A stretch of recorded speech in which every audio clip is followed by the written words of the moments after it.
வணக்கம், நல்லா இருக்கீங்களா? இங்கே பாருங்கள், நம்ம இன்றைக்கி எதை பற்றி பேச போகிறோன்னு சொன்னால் இதுவும் எல்லாருக்கும் தெரிஞ்ச ஒன்று தான். இங்கே பாருங்கள், களைச்சிக்காய் அப்படின்னு சொல்லுவோம். அதை இந்த களைச்சிக்காயோட மகத்துவம் என்னன்றதை நம்ம இன்றைக்கி தெரிஞ்சுக்க போகிறோம். ஆக்சுவலி பார்த்தீங்கன்னா இது பெண்களுக்கு ஆண்களுக்கு எல்லாருக்குமே சமமான ஒரு மருத்துவ குணம் வாய்ந்தது தான். முதல்ல பெண்களுக்கு எதுக்காக பயன்படுத்தலாம் அப்படின்னு நான் சொல்லிடுறேன். ஏற்கனவே நிறைய வீடியோவில் சொல்லியிருக்கேன் பெண்களுக்கு கர்ப்பப்பை பிரச்சனையை பற்றி. அதே மாதிரி பார்த்தீங்கன்னா இப்போவும் நான் அந்த கர்ப்பப்பை சம்மந்தமாகவே நான் சொல்கிறேன். மேக்ஸிமம் பார்த்தீங்கன்னா பெண்களுக்கு கர்ப்பப்பையில் கல்யாணம் ஆகிட்டு கல்யாண புதுசுலேயே பார்த்தீங்கன்னா கருத்தரிக்காமல் கேட்டால் வயிற்றில் நீர் கட்டி இருக்குது, நீர் கட்டியால் கருத்தரிக்க முடியல அப்படின்னு சொல்லிட்டு நிறைய மகப்பேறு மருத்துவரை போய் சந்திக்க வேண்டிய சூழ்நிலை ஆகுது. அதுக்கும் அலோபதியில் நம்ம ட்ரீட்மெண்ட் பண்ணிக்கிறோம். சிம்பிளான ஒன்று தான், நேச்சுரலாக நம்ம ட்ரீட்மெண்ட் ஆயுர்வேதாலேயே பண்ணிக்கிறது. ஆயுர்வேதானது ஒரு மூலிகை தன்மை கொண்டது தான். இது பார்த்திங்கன்னா ஒரு கொடி வகை சார்ந்த படரக்கூடிய கொடி வகையில் காய்க்கக்கூடியது. இது களைச்சிக்காய். அந்த களைச்சிக்காய்க்கு உண்டான மகத்துவம் இதெல்லாம் மூலாதார அந்த காலத்திலேயே இதெல்லாம் வைத்தியம் பண்ணியிருக்காங்க. இது ஒரு சாறு எடுத்து திரவியமாக கொடுத்தா சரியாயிடும், கர்ப்பப்பையில் உள்ள நீர்க்கட்டி சம்மந்தமாக சரியாயிடும் அப்படின்னு சொல்லியிருக்காங்க.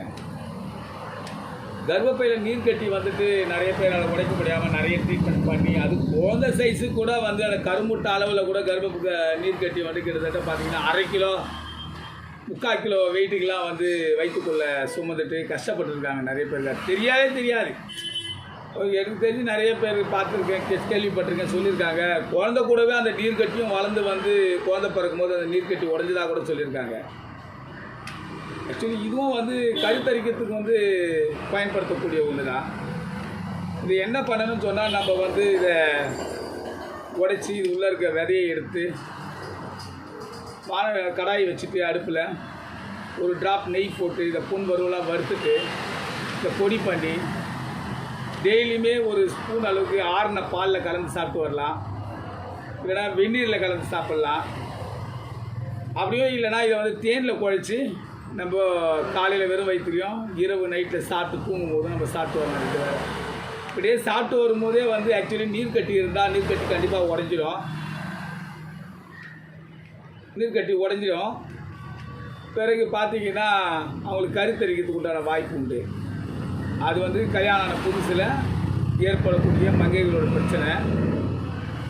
அதெல்லாம் பிறந்த பிறகும் கர்ப்பப்பையில் நீர்க்கட்டி வந்திருக்கு அப்படின்னு சொன்னவங்களுக்கும் ஏன்னு சொன்னால் அந்த கழிவடைகள் சரியாக வராதனால தான். அதை ஏற்கனவே சொல்லியிருக்கேன், வயிற்றுக்குள்ளே அந்த கர்ப்பப்பையில் உள்ள கழிவடைகள் வெளியே வரலைன்னா இந்த நீர்க்கட்டி சம்மந்தமான கட்டுக்கட்டி நீர்க்கட்டி கொழுப்பு கட்டி மாதிரி உள்ளே குடல்லே அந்த கர்ப்பப்பையிலே தங்கிடும்.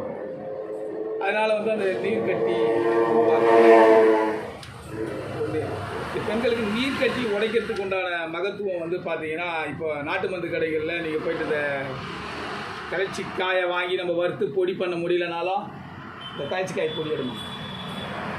களைச்சிக்காயாக வாங்கி நம்ம வறுத்து பொடி பண்ண முடியலனாலும் இந்த களைச்சிக்காய் பொடி சூரணம்னு சொல்லுவாங்க. அதாவது சூரணம்னாலே பொடி தான். அதை அரைச்சி பக்குவப்பட்டு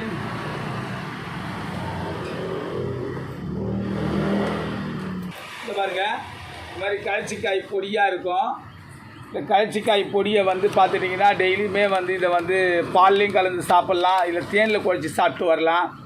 ரெண்டாவது வெந்நீரில் கலக்கியும் காலையில் வெறும் வயிற்றில் குடிக்கலாம், இரவுலையும் குடிச்சிக்கலாம்.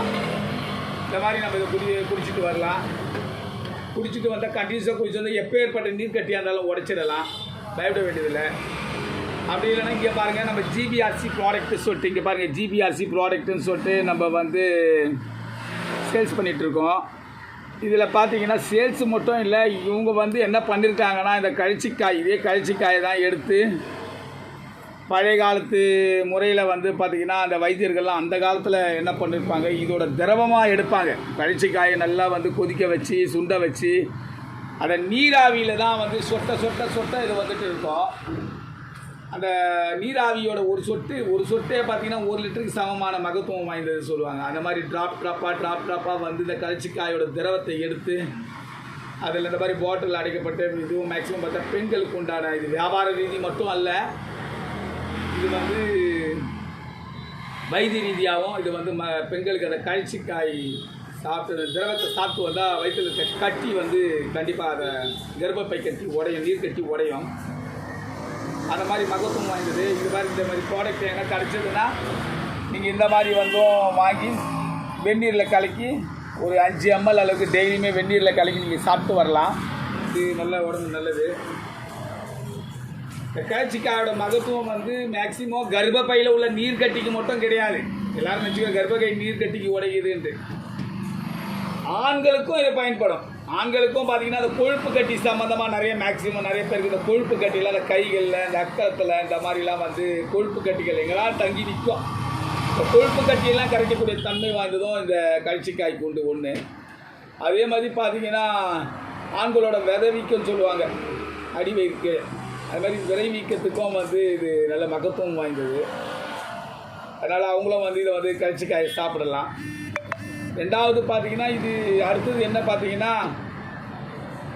இந்த கழிச்சிக்காயோட தன்மை பார்த்தீங்கன்னா நீங்கள் வந்து கர்ப்பப்பையில் உள்ள நீர்க்கட்டியை மட்டும் உடைக்கிறது இல்லை. இது இந்த தொழுநோய் சொல்லுவோம், தோல் சம்பந்த வியாதியில் தொழுநோயின்னு நம்ம சொல்லுவோம், தேம்பல் மாதிரி. அது ஒன்றும் தொழுநோயின்னு சொல்லிட்டு பரவலான ஒரு வியாதி இல்லை. இருந்தாலும் வந்து பார்த்திங்கன்னா அந்த தொழுநோய் சம்பந்தமாக இந்த கழிச்சிக்காய் அதே மாதிரி பொடியை நம்ம வறுத்து சாப்பிட்லாம். அந்த மாதிரி திரவத்தை குடிக்கலாம். அந்த தோல் வியாதிகளும் தொழுநோயான தோல் வியாதிகளும் மறைக்கப்படும், நாளடைவில் சரியாகும். அது மட்டும் இல்லாமல் இந்த யானைக்கால் வீக்கம் மாதிரி இருக்கும் எல்லாம் நிறைய பேருக்கு. ஆரம்ப ஸ்டேஜ்லேயே அந்த கால் வீக்கமானது, காலில் நீர் வடிகிறது, இந்த கொசு கடித்து நீர் வடிது, கொசு கடிக்கிறதுனால வந்து கால் வீக்கம் ஏற்படுறது. அந்த மாதிரி பார்த்தீங்கன்னா யானைக்கால் சொல்லுவாங்க. அது கேட்டால் பரம்பரையாக வந்தது அப்படிலாம் ஒன்றும் கிடையாது.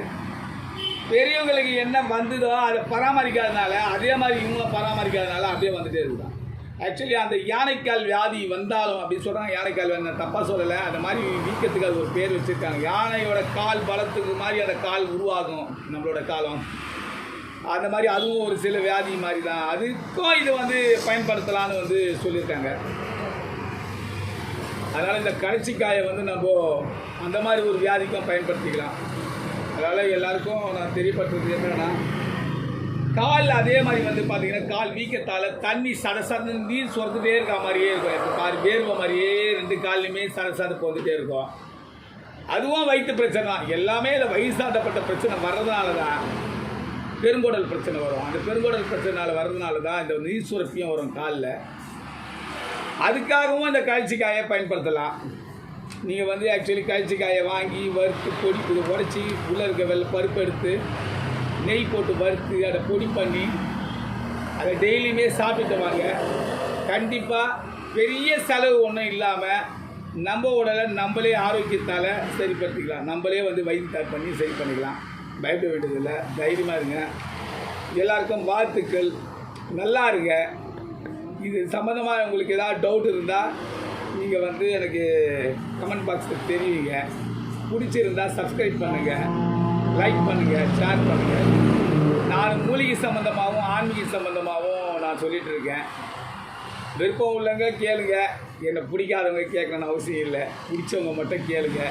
நான் எல்லோரும் வாழணுன்ட்டு நித்தியம் நினைக்கிறவன். அதனால தான் எல்லோரும் நல்லா இருக்கணுன்றதுக்காக இந்த சேனல் ஆரம்பித்து இதை பற்றி நான் சொல்லிகிட்டு இருக்கேன்.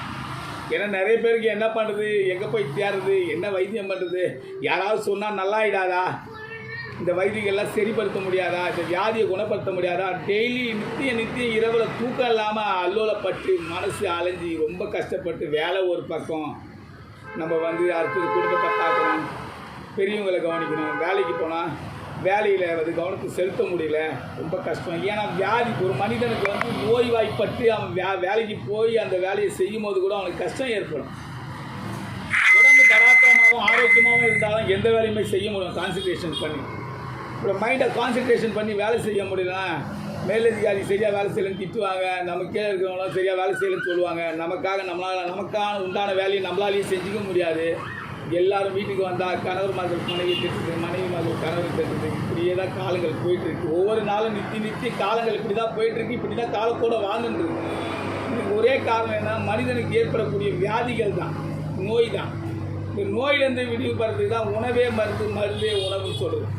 உணவே மருந்து, மருந்தே உணவுனா என்னென்னா சாப்பாடை மட்டும் நான் சொல்லுவேன். அதுவும் காலத்தோட கோலப்படி கரெக்டாக 7 மணிக்கெல்லாம் இரவில் நம்ம சாப்பிட்டு முடிச்சிடணும்.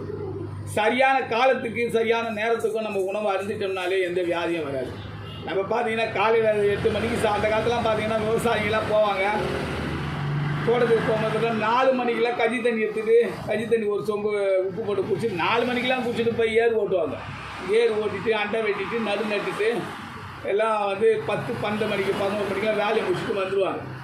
திரும்ப சாயந்தரம் போவாங்க, ஒரு 2 மணி நேரம் வேலை செய்வாங்க. அதோட வந்து 6 மணிக்கெல்லாம் கிராமத்துக்கெல்லாம் பார்த்தீங்கன்னா மொத்தம் டோட்டல் லைட் ஆஃப் பண்ணிவிட்டு 10 தூங்கிடுவாங்க. திரும்ப மீண்டும் 4 மணிக்கு எழுந்திருப்பாங்க. அவங்க ஒரு மனுஷன் 5 மணி நேரம் தான் தூங்குறான். அப்போ ஆரோக்கியமாக வாழ்ந்தான். நீங்கள் நம்ம தூங்குற 8 மணி நேரம் தூக்கமும் வந்து உணவை போட்டு கட்ட கட்ட கட்ட கட்ட கட்டன்னு வண்டி மாதிரி உள்ளே ஓடிக்கிட்டே இருந்தால் அது ஓய்வு கொடுக்காமல் இருந்தால் என்ன பண்ணோம்? அந்த வந்து இறைப்பையானது இறையை அரைச்சிட்டே இருக்குது. இறைப்பைக்கு ஓய்வு கொடுக்குறதே கிடையாது. அதனால தான் இந்த பிரச்சனைகளே வருது. அதனால் மேக்ஸிமம் எல்லாருமே 7 மணிக்குள்ளே சாப்பிடுங்க. மருந்தாக நினைக்காம இதெல்லாம் உணவுப் பொருளாக நீங்கள் சாப்பிடுங்க, சரியாயிடும். இதெல்லாம் வந்து ஆக்சுவலி வியாதி வந்தால் தான் சாப்பிடணுன்னுலாம் அவசியம் கிடையாது. இதெல்லாம் ஒரு வாரத்துக்கு ஒரு தடவை நம்ம தெரிஞ்சுக்கணும். வாரத்துக்கு ஒரு தடவை இதை குழந்தைங்களுக்கு கூட லேகியம் மாதிரி உண்டை பிடிச்சி நெய்யில் வறுத்து உண்டை பிடிச்சி நம்ம கொடுத்தோம்னா அருமையான ஒரு வாழ்க்கையை ஆரம்பிக்கும். எல்லோரும் நல்லா இருங்க, சந்தோஷமாக இருங்க.